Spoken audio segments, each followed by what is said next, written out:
The Times reports many inside the shelters are filled with gratitude for a city that has given them shelter, a bedside table, a bare cot, and they are determined to get out, to become self-sufficient, and to contribute to the country they escaped to. What comes next for them and the city is uncertain. Separate reporting in the New York Times finds that there are considerations by the Biden administration to put in place protections for some immigrants before Trump is sworn in. The immigrants in question have temporary protected status, which allows people from dangerous and troubled countries to live and work in the United States legally. As of this year, there are 1 million immigrants from 17 countries with TPS. That's according to the Congressional Research Service. Preparing for the Trump administration's deportation operation is where we start this hour. The CEO of Global Refuge, former White House policy director for Michelle Obama, Krish Omara-Vignarajah, is here. Also with us, Melissa Murray. She's an MSNBC legal analyst and NYU law professor and author of To the Contrary newsletter. MSNBC contributor Charlie Sykes is here. Okay, Krish, why are we having this conversation today? We are having it because of the sound we just heard of former president, incoming president on stage in Arizona, what we heard from Tom Homan, but also because of the season we find ourselves in and the spirit of welcoming the refugee, finding and giving sanctuary.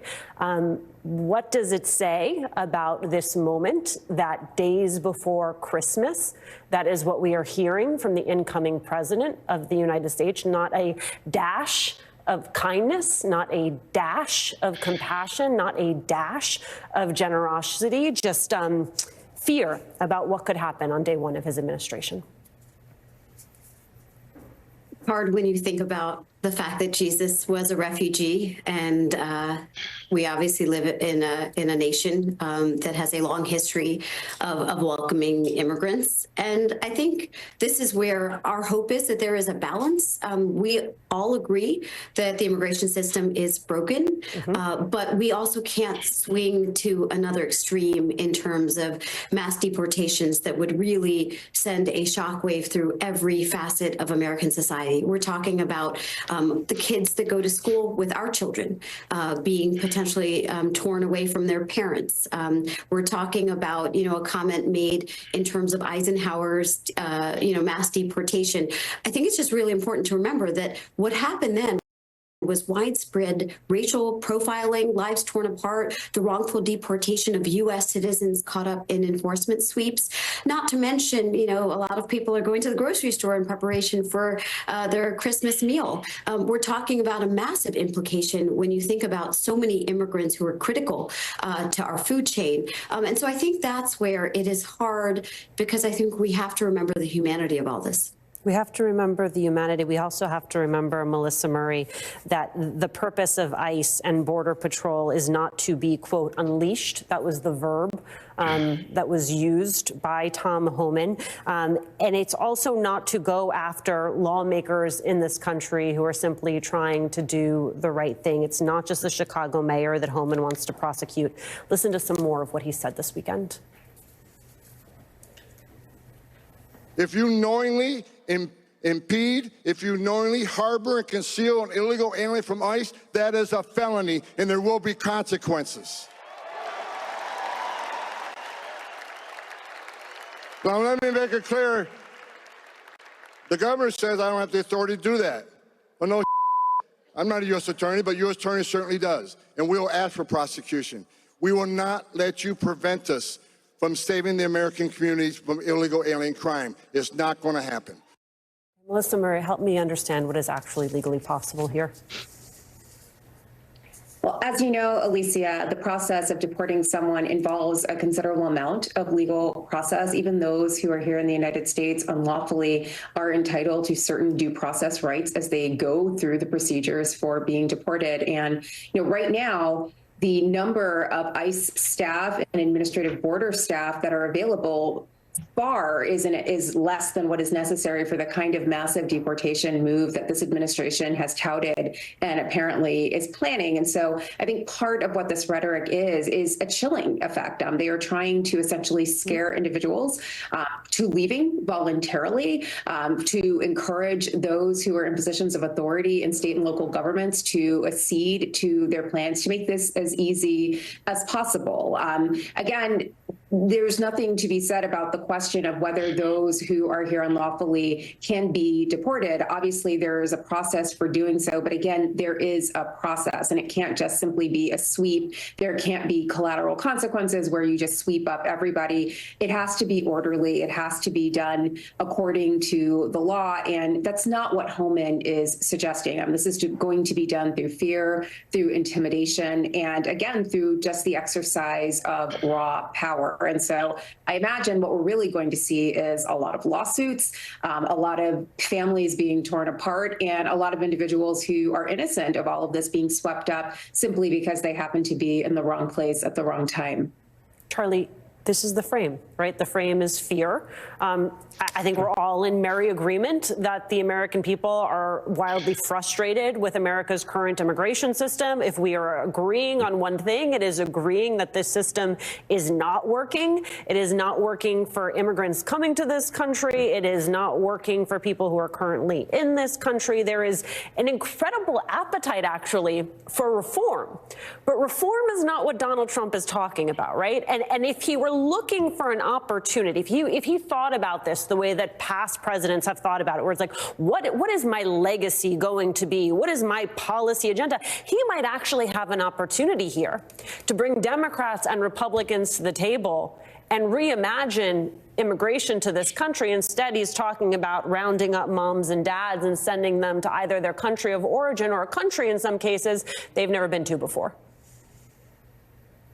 Yeah, and I think we ought to take these threats literally and seriously. I think he's going to do exactly what he said he was going to do on day one. He's going to sign an order. Then it gets tricky because we don't actually know the details. Now, if you talk to the Trump people, they will say, well, we start with the people who are the convicted felons, the criminals, the gang members. Easy, not that controversial. Then there are about 1.4 million immigrants who already have legal deportation orders. The question becomes, will be in the details. Will they separate families? Will they use the military? What kinds of clashes between federal and local officials will they have? Will we be seeing stories of mass camps?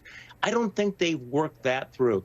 I think what Donald Trump would like to do, quite frankly, is he would like to, make a big, a statement, sign an order, and then declare victory at some point. But the reality is that if he goes through with what he's talking about doing, you are talking about mass chaos. You are talking about sweeps like we have never actually seen before, and it would be a potential humanitarian disaster. So I think this is something that we need to watch, not what he says, not what the paper says on January 20th, but what are the stories on the ground? What are the human stories of the people affected by this? Because he's going to want to talk about convicted criminals. But when you're talking about mass deportation, you're going to be talking about a lot of innocent people swept up in Donald Trump and Tom Homan's rhetoric. The other thing, Chris, Tom Homan and Donald Trump have another big challenge, which is they need the funds to actually pull off what it is they're suggesting, which means that all of this is going to have to run through Congress, in which case the big question becomes, are there enough Republicans who are willing to say, my constituents did not send me here to Washington, D.C. to fund a mass deportation? Look, I think we are certainly looking at the fact that you have Congress now in the unified control of Republicans. And I think the question will be, do they view there as a mandate for mass deportations? Because when you look at what Americans actually want, when you drill down, one level, they don't want dreamers who were brought here as children deported. They don't want people who have lived here for a decade or more deported. They don't want those temporary protected status holders who are fleeing countries of conflict deported. And they don't want asylum seekers who came here years ago and are still waiting on a court decision to be deported. And so I think that's where the consensus you're talking about, people believe that those who are convicted of crimes should be deported. But when you go much beyond that, you have a logistical hurdle, you have a prioritization, because it means that you're going to take resources that should go to taking criminal convicts out of society to focusing on people who've been critical part of our economy, who've been a part of our community out. And so I think that's where I hope members of Congress come together and say, look, let's figure out a reasonable way to approach this so that we protect American citizens while staying true to us being a country, that doesn't do things in excess. Charlie, you had DHS Secretary Alejandro Mayorkas on Face the Nation this weekend, and he was asked about the Biden administration's timing. Take a listen. There was tremendous pressure to maintain the workings of Title 42, which we did. That held until May of 2023. We then turned to Congress and we asked for supplemental funding that was desperately needed to make our administration of a broken immigration system work much better. We were denied. We then turned to the bipartisan negotiations, which proved successful, which were then killed. The result of it, a really terrific solution, was killed by irresponsible politics. Looking back now in hindsight, in 2020, if we had known that irresponsible politics would have killed what was clearly a meritorious effort and a meritorious result, perhaps we would have taken executive action more rapidly. Here's what I find interesting about that answer, Charlie Sykes. It is a reminder that all of this is a dance between the executive branch and Congress, right? They can put together all the plans they want. They need to be funded by Congress. There has to be some cooperation. Otherwise, all you are left with is executive action.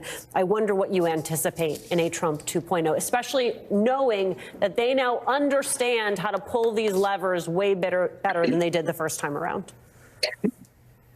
Well, let's go back to the point that he was making about the fact that there was a bipartisan compromise. Donald Trump killed that because he did not want a solution. He wanted this crisis. He wants the chaos.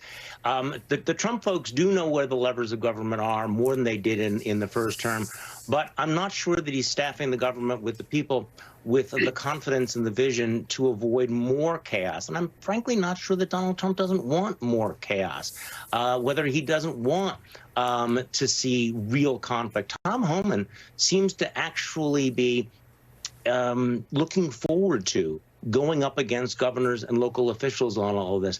I am not sure they totally gamed out all of the consequences of this. I mean, the reality is that, yes, this is a failed system, but it's also an incredibly complex system. It is a human system. You just can't tug at it and, change one thing. It sounds good standing on the podium and saying, we're going to have mass deportation, we're going to round up the gang members, and we're going to ship them out. When it comes to actually implementing that and getting that through the courts, I think it's going to be a much more complex and much more dangerous issue.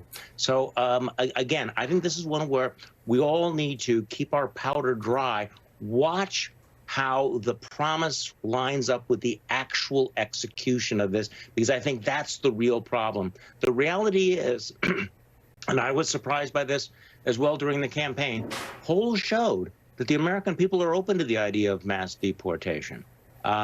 This I think is a political reality. Donald Trump thinks this works for him. He thinks this is a political asset.